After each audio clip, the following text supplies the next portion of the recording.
We're going to talk about the bells. I heard the bells on Christmas Day, the famous Christmas carol that was written by Henry Wadsworth Longfellow. And there is Longfellow in his senior years.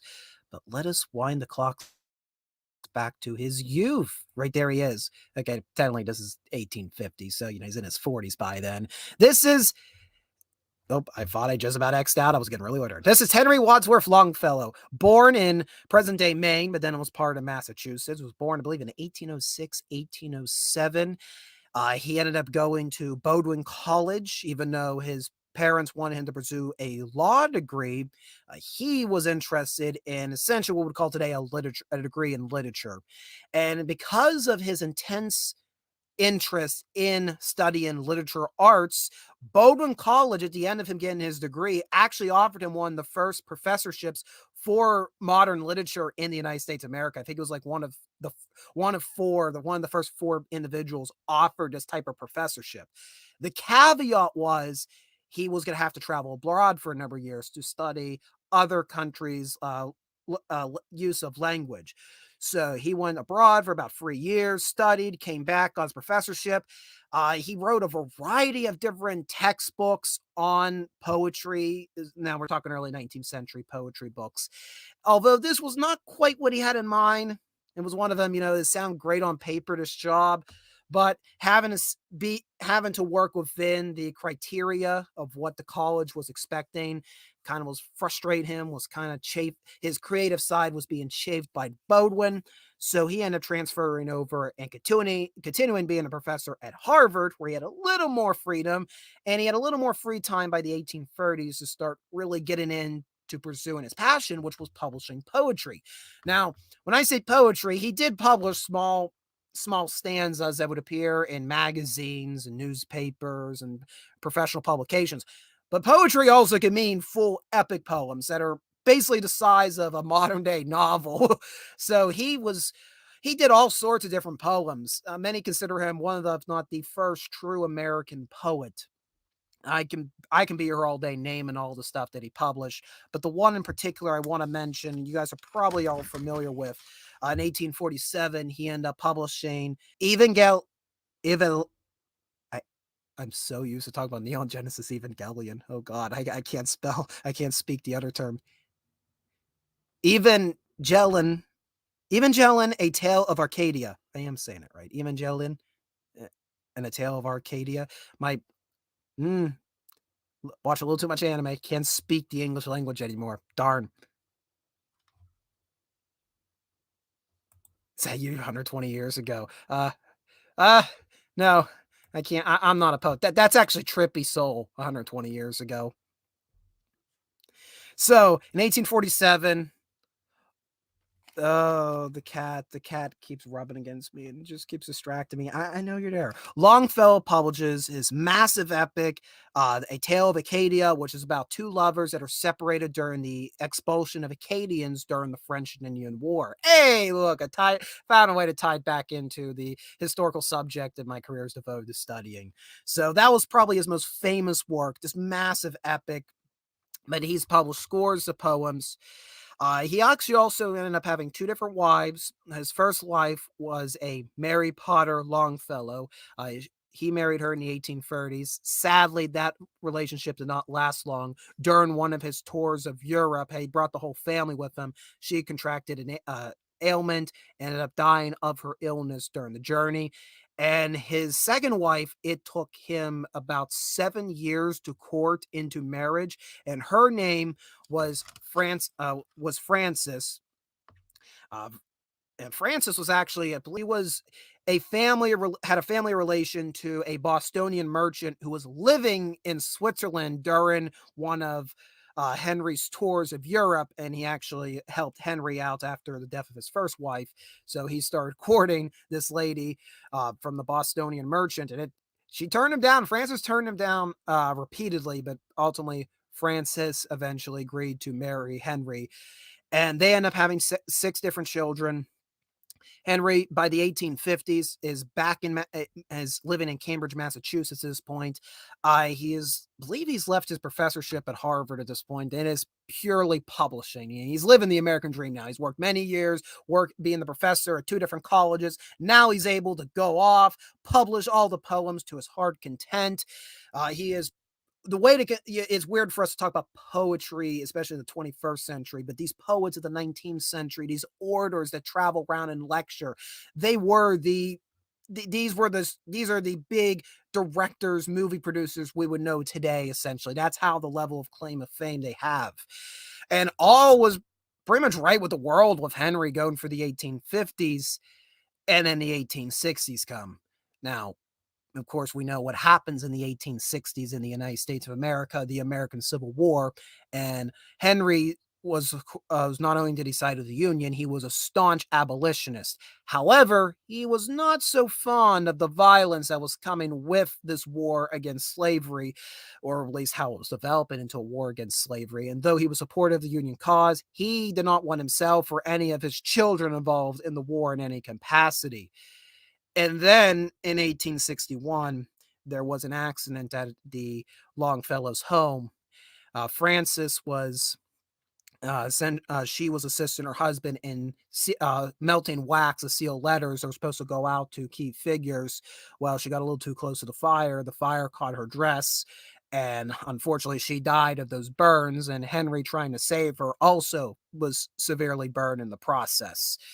And that completely wrecked Henry, as you can understand, losing his wife, who he had spent many years courting, had 18 wonderful years married to. She's gone in this freak accident. Now you have the war going on. He writes in his journal for Christmas of 1862, "A Merry Christmas, say the children, but that is no more for me." And entering 1863, his son, Charlie, ran away from home to enlist in the Union Army. He ended up serving in an artillery regiment. You can imagine how Henry felt about that. Charlie tried to keep his father's spirits up, trying to say, "Don't worry, I'm going to be taken care of. I promise I'll be safe." Writes regular correspondence throughout the spring and summer of 1863. And these letters kind of show what would happen to any young person going into war, all hyped up by the propaganda machine. Yeah, this is a noble cause. This is great. We're fighting, for a good thing. I'm so proud of Dad. And then starts describing these battlefields, these campaigns he's involved with, the mundane life of camp, the appalling conditions of the living quarters, the stench of the battlefields. And then he actually comes down with a terrible fever shortly after the Peninsula campaign. Or no, we're 1863, after the Gettysburg campaign. Sorry about that, guys. Yeah, man, this is one of these streams of all time. And his father is completely horrified, actually is able to go down, visit Charlie, gets him back to the family cottage, nurses him back to health. Charlie insists he wants to go back in the service, goes back to the artillery regiment, and then during the Mine Run campaign, which occurred in the late fall of 1863, and if you're not familiar with it, I don't blame you. It's not really well talked about. It occurred after the Gettysburg campaign. It was essentially General Meade's attempt to try to go on the initiative after his victory at Gettysburg, but he just wasn't really able to get into position. There was a lot of skirmishing along the Rapidan and Rappahannock rivers in northern Virginia. During his campaign, Charlie was wounded. Actually, he took a bullet to the shoulder, and it actually did quite a number to his spine. Yeah, Longfellow, not only did he have to nurse his son back to health the first time, now his son's back as an injury reserve, and he is going to take several months. And jumping ahead of the story, Charlie would not return to service on the front lines, at least. He would be discharged in February of 1864 as a result of his injuries. So here we are, Christmas of 1863. Henry, during the Civil War, his wife has died due to a freak fire accident. His son got sick and now is gravely wounded, life-altering injuries. And really, at this point, Henry really hasn't published a lot of poems. Most of what he's publishing, again, he's primarily doing translation work, so he's translating other people's work from Europe for the American audience. And you can imagine somebody losing all this, concerning what's happening in the rest of the country, what's happening to other families probably just down the street of him in Cambridge. Families are losing loved ones left and right as a consequence of this war. Seems that there's no end in sight. It's something to it's something to drive a person to lose their faith. But as he claims, when it turned midnight and the bells tolled like they always do to signal Christmas Day, it kept him knowing that things were going to be okay, that life is going to move on, things are going to heal. This country's eventually going to find its way out of this civil war. His son is going to eventually recover, and that Henry will somehow find the courage to move on from his losses. And he's going to write a very comparatively small poem for him, talking about hearing the carols on Christmas Day and how they essentially restored his hope in God, in humanity, in his country. Now, it was written in 1863. It was not published until February of 1865. It ended in a juvenile magazine, and what a juvenile magazine was, no, it's not a, oh, look, it's Playboy. What wasn't that? These were essentially like dime books. These are small paperback magazines. You would see them distributed a lot of times in the encampments of these soldiers. A lot of little quips and stories from home, fly in the wall type tales. That is when it hit. I Heard the Bells on Christmas Day is first published as a poem. It became quite popular. It was republished in a number of different magazines and newspapers, even after the American Civil War. And probably like a penny book. Like penny books. I got to say it like Tim. Tim is always excited. He's always on the mead. It got recirculated over and over. A lot of people enjoyed this. It wasn't until 1872 that this poem was actually put to music and turned into a Christmas carol. And it was usually what happens when back in the 19th century, when they put poems to turn them into songs, it's usually an existing piece of music that they put it back to. Like, for instance, the Star Spangled Banner, it was put to music of a bar song of the time period. Battle Hymn of the Republic was put to the tune an existing song. This happened a lot. So these are usually pre-existing compositions, and they put these words to them, but usually the remix is what ends up becoming popular. And that's the case with I Heard the Bells on Christmas Day. There have been several musical compositions of it since. Probably the one the audience is most familiar with actually brings us to the 1950s is the Bing Crosby version. And I got to go on a tangent. Got to go on a tangent about Bing Crosby. I mean, how can't I? Partial owner of the Pittsburgh Pirates at one point, and fun little tidbit about Bing Crosby. He didn't like watching Pirate games because he felt that it jinxed whenever he watched, they would lose. So during the 1960 World Series, he paid to have training film, a whole training footage of the final game produced so he could watch it at his house later on. And of course, the Pirates win the 1960 World Series against the New York Yankees. And as such, that is the only surviving film of that World Series game, completely intact. Thank you, Bing Crosby, from us Pittsburgh fans. And I was going to say Pirates fan, but it's a tough time being a Pittsburgh sports fan in 2023. Okay, back to I Heard the Bells on Christmas Day. Sorry about that. Bing Crosby, of course, produces his famous variant in 1956, and that version was actually written by a Johnny Marks. Johnny Marks is the godfather of Christmas pop songs.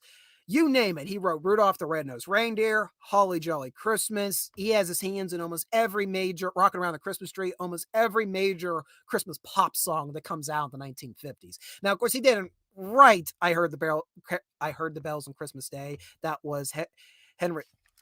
I think it changed his name. It's Henry Longfellow. So if I was saying Harry, I apologize. It's Henry Wadsworth Longfellow. What he did to Longfellow's original poem, he cut out the middle stanza. Why did he cut out the middle stanza for Bing Crosby? Well, that's the one that is directly related to the American Civil War. A lot of the lines that are directly referring to the battle between North and South. So took that out, made it a little more ambiguous what this poem's about, and the song has been popular ever since. It's one of the most popular carols around Christmas time.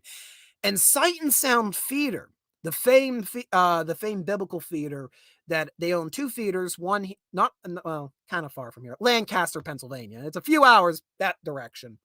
And they have another one, I think, near Sugar Creek, Ohio. No, it's not Sugar Creek, Ohio. I think it's probably somewhere in Missouri. They have two Sight and Sound theaters. They made their first theatrical film last year and is about Henry Wadsworth Longfellow's story about how he created his carol. I've not seen the movie yet. I know individuals that were extras in the movie since it is an American Civil War film. I am considering about watching it this weekend. So maybe I'll give you my thoughts. Hopefully I get on that. I can give you my thoughts on how I feel the Sight and Sound Theater did adapting the real life story of the creation behind this carol. So there we are. And this one was a Manji Chan suggestion. I forgot to mention that. This was suggested by Manji Chan. Before we depart, Mr. Longfellow, I want to let you know that after the release of the poem, he got into more dramatic biblical storytelling with his poems. His volumes after the American Civil War were not as financially successful as they were before. That being said, he does go out on a high note as when he passes away, his name is as popular as it ever was. Although his later releases weren't as popular with the general audiences, his prior releases were open to new audiences, and he continued traveling around reading from his past poetry. Here's a photograph of his second wife, the one that tragically died with two of their children. And then this is a photograph. Sorry, again, the photographs are so small. Curse the National Park Service and not publishing their JPEGs large enough. This is of Charlie Longfellow. This is after he was wounded. He's posing in his uniform. He was actually, due to being related to Mr. Longfellow, Charlie was able to get a lieutenant commission in the Union Army during the war. So yeah, that's the story of I Heard the Bells on Christmas Day.